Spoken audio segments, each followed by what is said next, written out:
They actually did it. The United States just helped bomb Tehran. Let that sink in for a second. Not a proxy, not a warning shot somewhere in the desert, the actual capital city of Iran. And I need you to understand what that means. I feel like most people are going to wake up tomorrow, scroll past this on their phone, and have absolutely no idea that the world just changed tonight.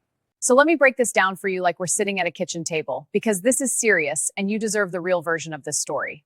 Okay, so here's what happened. US and Israeli forces launched coordinated strikes on Tehran. Missiles, fighter jets, the whole thing. The official line is that this was about stopping Iran from getting a nuclear weapon. That's what they're going to tell you on the news. That's the clean, easy version.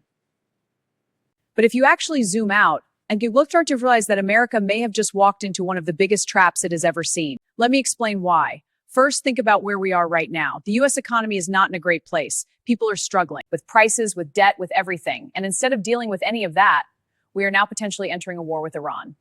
A country of 90 million people, a country that has been preparing for this exact scenario for decades. Because Iran is not Iraq in 2003, Iran is not Libya, Iran has missiles that can reach US bases all across the Middle East. They have been building this network for years, specifically because they knew a moment like this might come, and now it's here. Here's the part that should really make you stop and think. Iran's whole strategy has always been this. If America ever comes at us directly, here. We don't have to fight America alone. We just have to make the fight so painful, so expensive, so spread out across so many places at once. That's the trap. And we just walked into it with both feet.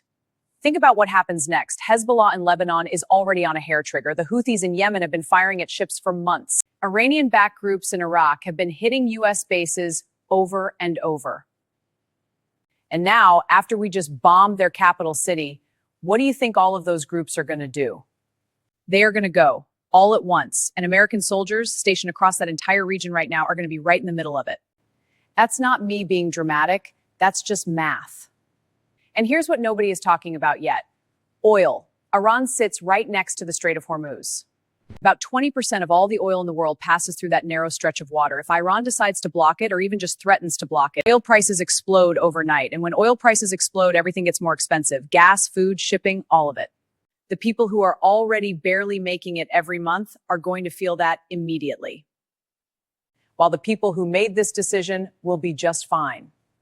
Now, I know what some people are going to say. They're going to say, we had to do something about Iran's nuclear program. And look, I get it. That's a real concern. But here's my question. Did bombing Tehran actually stop anything? Because history tells us when you bomb a country and don't actually take it over, their weapons program doesn't disappear. It goes underground. It becomes more secretive. It becomes more determined.